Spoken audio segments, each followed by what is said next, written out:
Assalamu alaikum family, it's your brother Landon Next. This is NationTown TV Live. Listen, dear family, we have a very brief but special segment today where we're going to deal with something. You might see the title of it taken from the recent song that was released by Brother Kendrick Lamar, Let the Party Die. But this has nothing to do with Kendrick Lamar, has nothing to do with hip hop in a sense.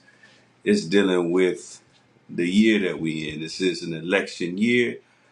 And I'm not really going to deal with the election itself directly, but we are going to deal with an issue that's been permeating. It's been talked about for quite some time. But if it be the will of Allah, right after these messages, we're going to deal with it because listen, black man, Aboriginal man, we got some things to talk about as far as politics. But we'll be back. We'll deal with it. We won't be long, but we will be strong. Hold tight.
And just like that, we back. Listen, dear family, this is your brother Landon X. First and foremost, assalamu alaikum. Let me open up in a proper fashion by saying, in the name of Allah, the Beneficent, the most merciful, I bear witness that there is but one God who mercifully intervened in our affairs in the person of Master W. Fard Muhammad. I further bear witness that Muhammad is his messenger, the most honorable Elijah Muhammad, to be right and exact and down to these modern times. And lastly, I bear witness that this beautiful brother right over my shoulder has been over the shoulder of black people for quite some time, man, leading us to all truth and understanding. He is like a human torchlight in this dark hour that we in. I'm speaking of the Honorable Minister Louis Farrakhan, and in those three great names, I greet all of the NationTown TV family in the words of peace of Assalamu alaikum. First and foremost, dear family, shout out to the NationTown family that's watching live or that will watch after the live. Those that are watching live, man, y'all blessed today. If you got any questions or comments, you might want to hit it up in the chat, whether you're on Facebook or on YouTube. We're simulcasting right now, YouTube and Facebook. Hit me up in the chat. Hit me up in the messages on Facebook, the comment section, I should say, on Facebook. And if I catch your message, we might deal with your message and deal with any questions, concerns, comments that you may have. But it's just something I got to get off my chest. Shout out to Sister Patricia Harrison, Deborah Muhammad, Big Brother Tevis. All praises due to Allah on Facebook, but also shout out to our YouTube NationTown TV family that's checking in as well. Dear family, that's something that's been going on in terms of national politics in America for quite some time, especially when it deals with specifically the black and Aboriginal man, even more specific, as they call it now, the FBA, Foundational Black American Male. We've been underrated, overlooked, disrespected, flat out, just an overall disrespect in terms of politics. And now these political analysts and political scientists are starting to realize that in this very, very pivotal election year, black men, first of all, are not the ones that are planning on voting, are not voting like they used to. And then there's a rapidly growing number of black men that are just tapping out completely from the national election process. And this is scaring the hell out of certain people, more one party more than the other. But it's a problem. It's a problem for them, but it really exposes a bigger problem for black men. And that's really the reason that we tapping out.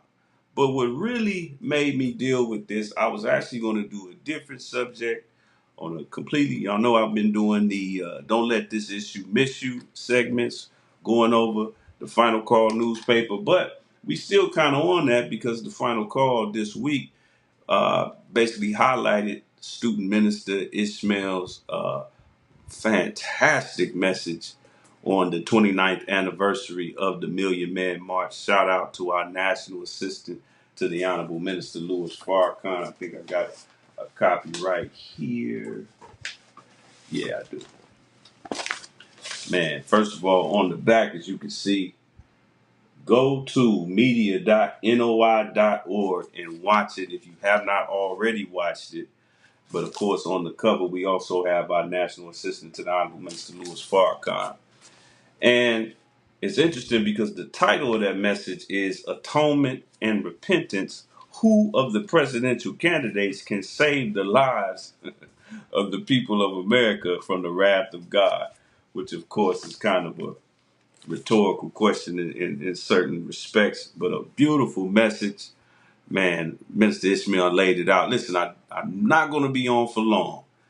You know, I'm going to jump on a study group Zoom that we have here in Los Angeles, but I got to deal with something because what really made me do this subject tonight was a clip that I saw of the 44th president of these United States, an individual by the name of Barack Hussein Obama.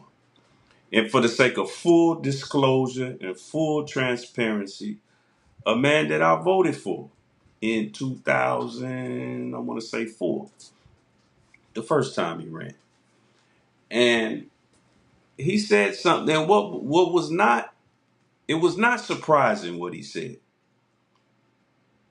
but the tone that he took in saying it, and it wasn't about me being surprised, it had more to do with how surprised he was with the situation that he was speaking on.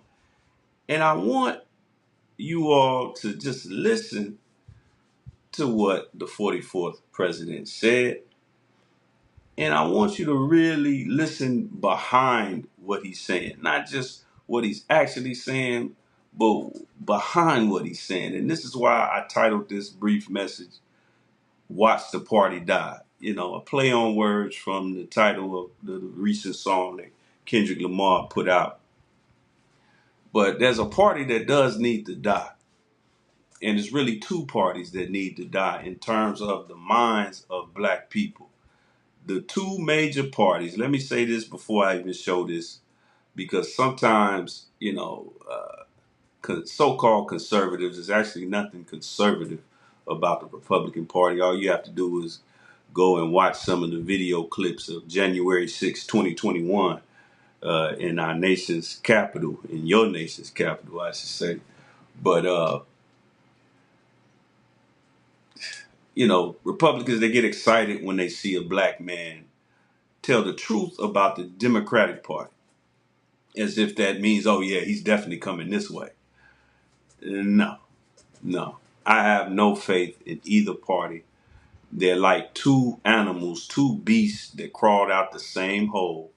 They just got different stripes. And here's the thing, those stripes change like every generation, every 30, 40 years. If you go and study both parties, they've changed a lot of their foundational beliefs and talking points. It seems like almost every 15 years or every 2 or 3 or 4 presidential election cycles. So, neither one of these parties have proven anything to black and aboriginal people in general. But tonight I want to just touch on their approach to a demographic that I have been representing since birth, and that is the black male. Listen to the 44th president, and y'all let me know if y'all hearing what I'm hearing. Just listen. I'm going to go ahead and just speak some truths, if you don't mind. Yes. Because my understanding, based on reports I'm getting from campaigns and communities, is that we have not yet seen the same kinds of energy and turnout in all quarters of our neighborhoods and communities as we saw when I was running. Now, I also want to say that seems to be more pronounced with the brothers. So if you don't mind, just for a second, I'm going to speak to y'all directly and say that when you have a choice that is this clear, when on the one hand you have somebody who grew up like you, knows you, went to college with you, understands the struggles and pain and joy that comes from those experiences, who's had to work harder and do more and overcome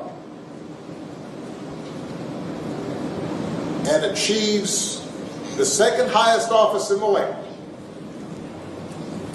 and is putting forward concrete proposals to directly address the things that are vital in our neighborhoods and our communities, from housing to making sure that our mothers and our fathers and our grandparents can afford medicine, and making sure that we are dealing with prices that are too high and rents that are too high, and are committed to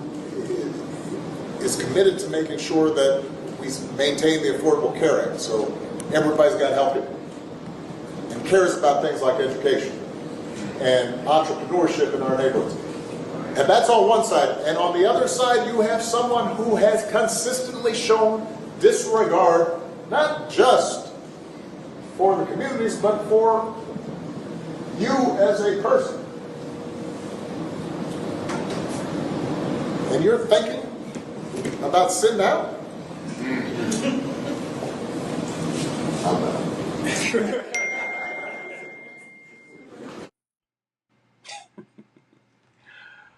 Oh, praises due to Allah. Listen. Like my man say on YouTube. Listen, dear family. A few things. First of all, I'm not going to make this about the election itself. But I will point this out. A few things jumped out at me in that segment that I just played. First of all, this is a brother who, pound for pound, I think Barack Obama is a great guy. Understanding the job description of the president of white supremacy, aka United States of America, he did a decent job as president, understanding his job description. Now, if you don't understand the job description of a person or a particular job, then you're always going to be disappointed in what they do. If you hire a plumber to fix your car, and all he does is make sure that your sink is flowing perfectly, you're going to be very, very, very disappointed in that plumber, because you was expecting him to fix your transmission. If you hire someone to clean your carpets, but the person that you hired to clean your carpets is a landscaper, your yard's going to look fantastic, but you're going to be so disappointed because your carpet will still be dirty.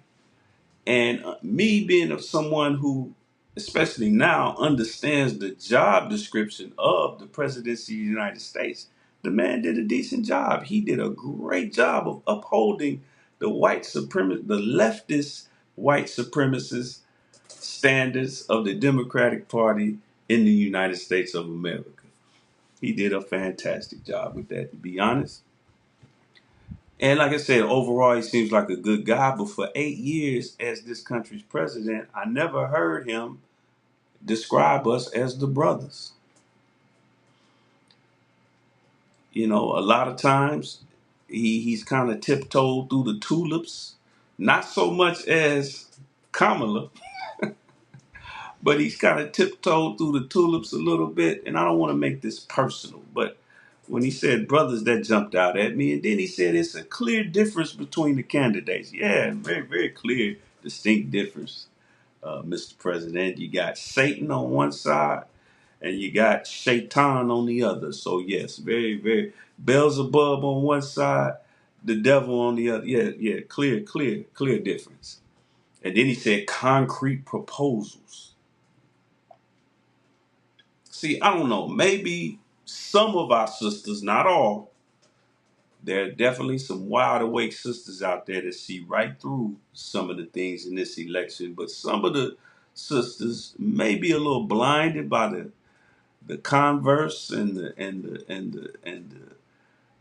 pearls and the Chucks, and maybe they didn't hear Kamala when on one end she told black people that if we think we're going to do something just for black people, no. That was her exact words. And then on multiple occasions, on the other hand, she has said, and I quote, unequivocally, she's going to do everything she can, including multi-billion-dollar aid packages. She's going to do everything she can to be a friend to a foreign country called Israel.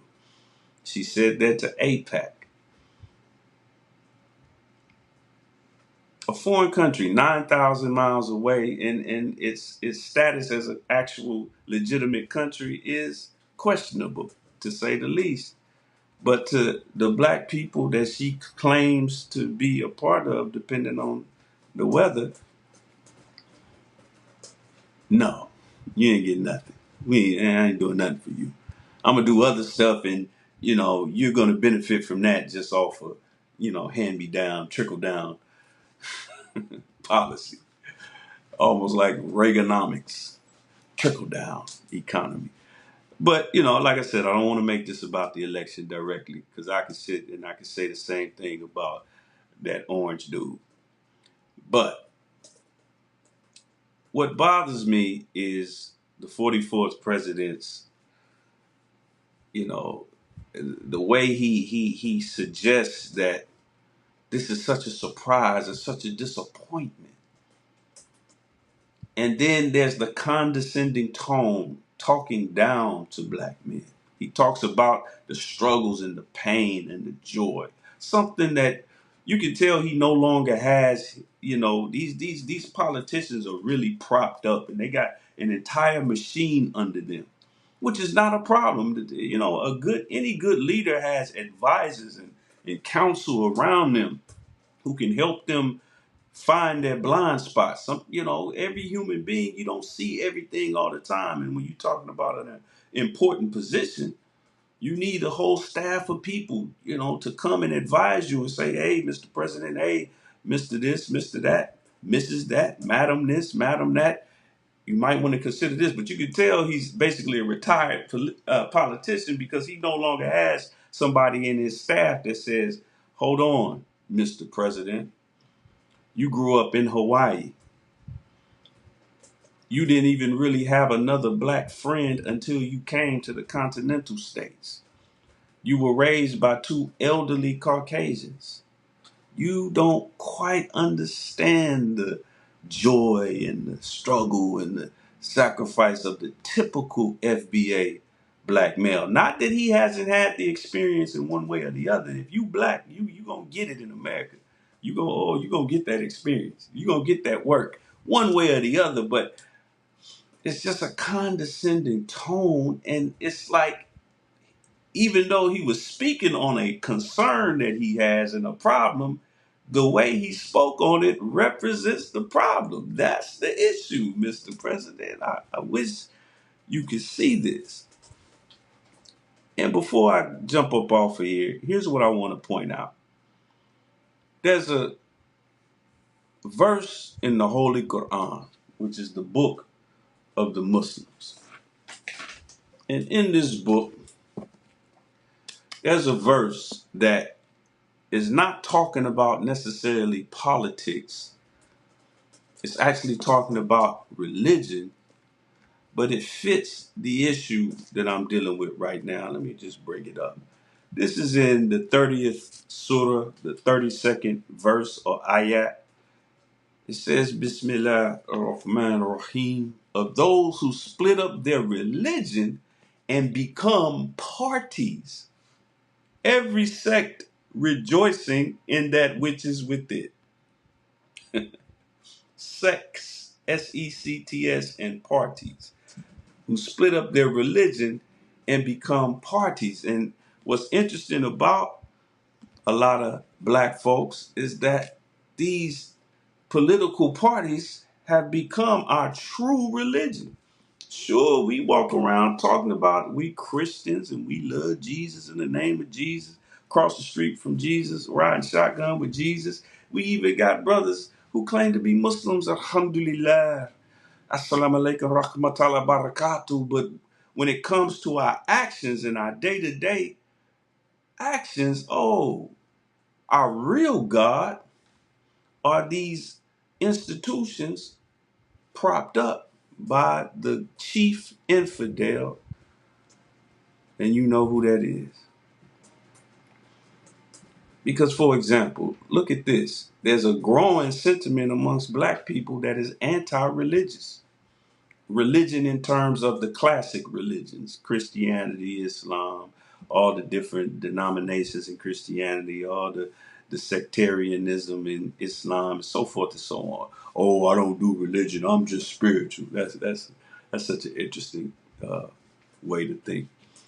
But when you see how our people get behind these political parties, it's the way we used to get behind the church. It's the way we used to get behind the mosque. They're constantly raising money, aren't they? Donate $5, please. You know, you got politicians wearing $20,000 blouses and asking you for $5. Donate, donate, donate. Just like a church. When that collection plate passed 5, 6 times, you ain't even halfway through the service. And then we look at these politicians as if they're saviors, as if they're the second coming of Jesus, the second coming of Prophet Muhammad. So they become, in a sense, our new religion. And then we break them up into parties. Each party rejoicing in their own party as if their party has all the answers. But when you check the historical record, both parties have zero answers. They don't even have the answers for Caucasian, for everyday Caucasians. That's what I love about the teachers of the Most Honorable Elijah Muhammad. We have something called supreme wisdom. And in our supreme wisdom, Master Fard Muhammad, who we believe is God in person, he breaks down the entire population of the United States, but not by race. In the 3 segments that he breaks down the population, he hardly mentions race at all. In fact, the only time he mentions race is just to remind you that the black man is God. But these 3 segments that he breaks them into are not by race, they're by percentage and activity. He has the 85%. These are the blind, deaf, and dumb, easily led in the wrong direction, hard to lead in the right direction, poison animal eaters. You got the 10%. These are the blood suckers of the poor.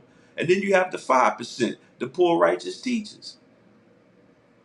But you can be of any race and any ethnicity and fall into either one of those. Read, go to my Muslims that are watching, go into your supreme wisdom. Read what the 10%, who they are, and show me the part that mentions race. Read who the 85% are and show me the part that mentions race. And even when you get to the 5% and it talks about the black man being God, keep reading to the end where it says it also includes Muslim sons, which includes white Shriners, white Masons.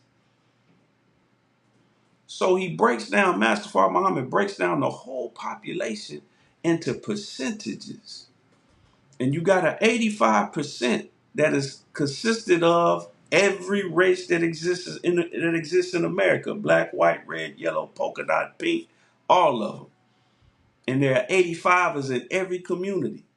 Those were 85ers on January 6, 2021, in that very violent rally in Washington, D.C., the exact opposite of the Million Man March. Interesting that during the Million Man March, October 16, 1995, they had military personnel basically hiding underground, ready to attack.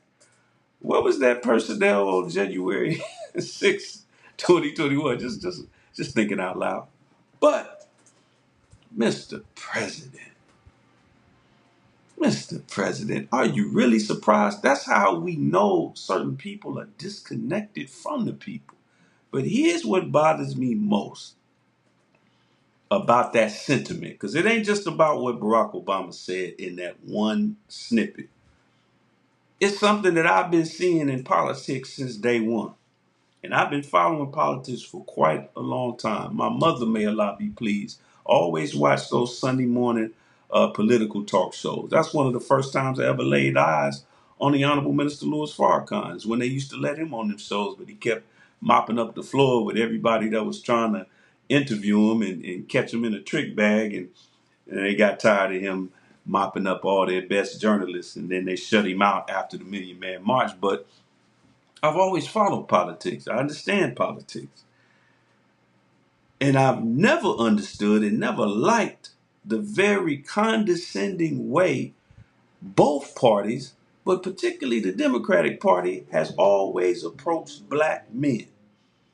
They talk down to us.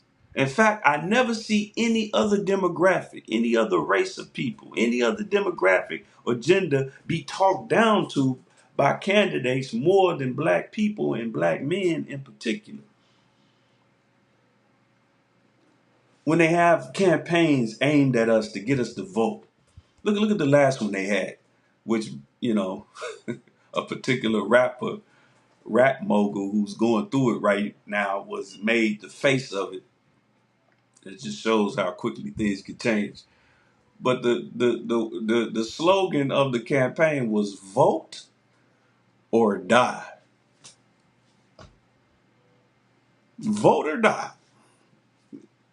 Nigga, if you don't vote, I'm gonna kill you. That's what they're saying to me. They weren't telling white people vote or die.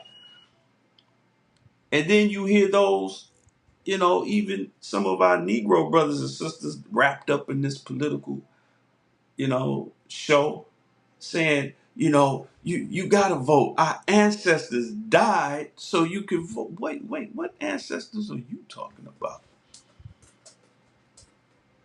See, that just goes to show how we're taught in these schools that our history started post-slavery, from slavery on down. We have trillions upon trillions of years worth of ancestors. But you just want to talk about a few who, were tricked into thinking that integration would be the greatest achievement of black people. No, my ancestors didn't die so I could vote.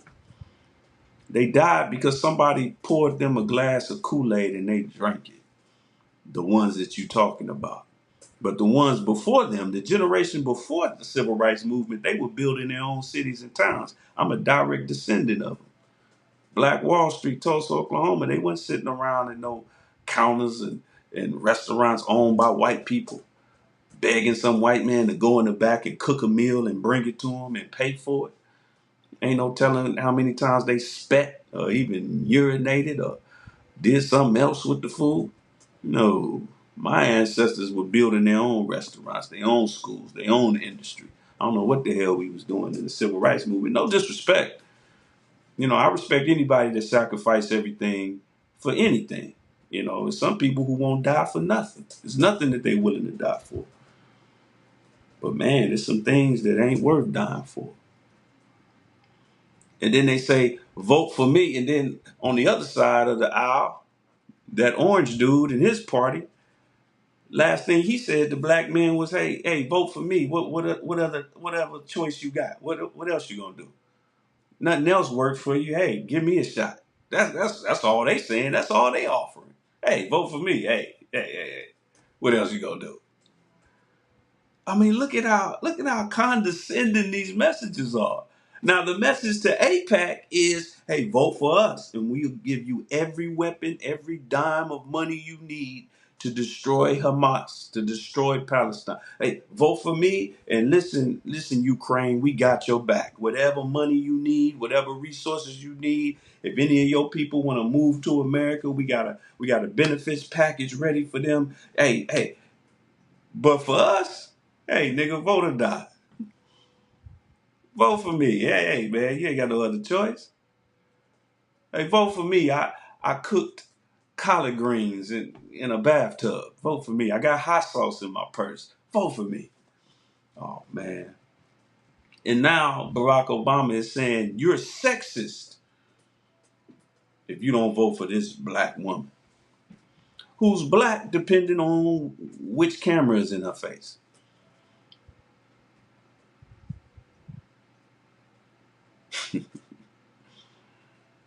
And to be, for the sake of full disclosure, again, well, I put it like this. It's always bothered me because there are a lot of black people that are like that. If they're trying to get into a certain fraternity or sorority, they enrolling in a certain school, oh, they're as black as they come. And I'm going to tell you, if they ever actually do have reparations checks being handed out, ooh, you think it's a lot of Hotep Negroes out here right now? Oh, my God. It'll be coons and Oreos trying to get registered in the Nation of Islam just so they can pad their black resume. But you got black folks like that who, depending on the situation, they black. But if they trying to get a job, if they trying to get in good with white folks, now they everything else. Now they Autobots, Decepticons, they part this, part that, 30% this, 20% that. They start naming countries and islands as if they were ethnicities. Jamaican ain't an ethnicity. I'm sorry. It's an island. Anybody can move there. Anybody can be born there, regardless of color. But anyway, I digress. So it's the talking down to black people while at the same time not doing a damn thing for us or in support of us, especially black men. That's why, Mr. President, that the numbers are falling. And then, I see the political theater on the video. If you notice, he had like 2 or 3 broken brothers hovering around. All that stuff is by design. That's something that I low-key respect about politics. They really understand the value of information, the value of numbers, and the value of optics.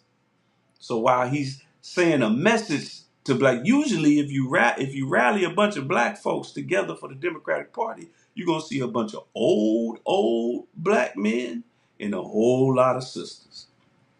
If you just impromptu gather a bunch of Democratic leaning black folks, but they made sure they had 3 brothers standing right next to to Barack Obama. But a couple of things I want to touch on before we get up out of here. There's something, Mr. President, that's in the Willie Lynch letter that breaks down why we feel the way we feel and why you see the numbers sinking the way they do. I want to touch on them real quick. I'm going to start with this one right here. This is from the Willie Lynch letter. And people say, oh, the Willie Lynch letter wasn't written. Listen, if the Willie Lynch letter wasn't by an actual slave trader, then it must have been made and written by a time traveler. Because whoever wrote it, they had 2024 down pat. So they knew what they was talking about, whoever wrote it. But look at what it says. Let me get this image out the way so we can see it. Gentlemen, you know what your problems are. I don't need to elaborate. I'm not here to enumerate your problems. I'm here to introduce you to a method of solving them. In my bag, before anybody on Instagram was in their bag, before anybody was saying in their bag, Willie Lynch was in his bag. In my bag, I have a foolproof method of controlling your black slaves. I guarantee every one of you that if installed correctly, it will control the slaves for at least 300 years. That's interesting because, like I said, whoever wrote this had to be a time traveler because a few years later, after this letter was unearthed, Lyndon Johnson said the same thing. He said, I'm going to have them niggas voting Democrat for 300 years. My method is simple. Any member of your family or your overseer can use it. I have outlined a number of differences, not similarities, which is one of the keys to unity, but differences among the slaves. And I take these differences and I make them bigger. I use fear, distrust, and envy for control purposes. Let me bring up another one. Now here's a key one right here. This one brings the gender issue at hand. You must use the female versus the male and the male versus the female. You must also have you white servants and overseers have your white servants and overseers distrust all blacks. But it is necessary that your slaves trust and depend on you. And then one last one before we get up out of here. Look at this. Somebody come look at this.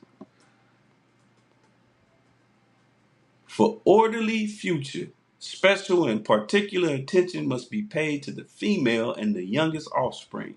Both must be crossbred like horses to produce a variety and division of labor. Both must be taught to respond to a particular language, always tinkering with the language. Last but not least, pay little attention to consideration of original breaking, but concentrate on future generations.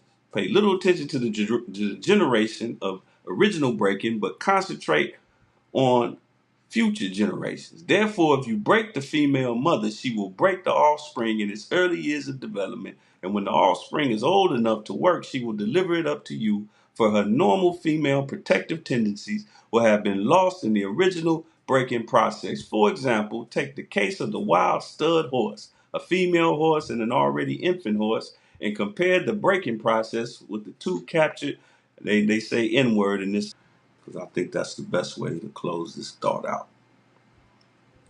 But I will say this to those of us who plan to vote. Vote if you're going to vote. I would say this, whatever city you live in, whatever state, focus on the local issues.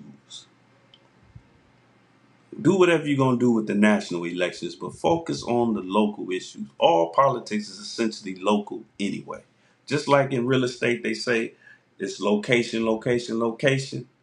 In politics, it's local, local, local. So if you don't even know the issues on deck for the local issues in your city, or the whole thing backwards. You got the whole thing backwards. So last but not least, I want to read this to you from the Most Honorable Elijah Muhammad. This is what the Most Honorable Elijah Muhammad said about the national elections.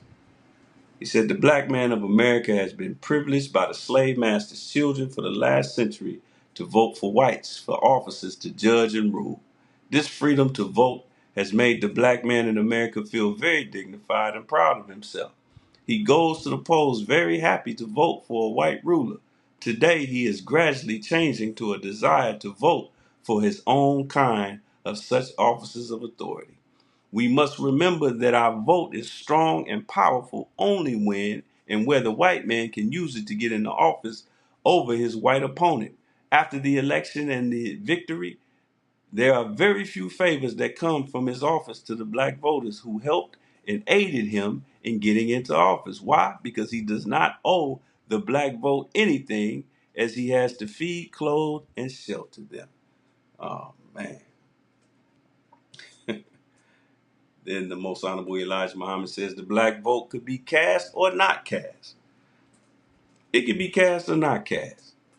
The white citizens of the government are going to win and continue to rule in their way. There's much talk of this man and that man or woman who shall vote of the people, the vote of the people, put in the White House for the next 4 years.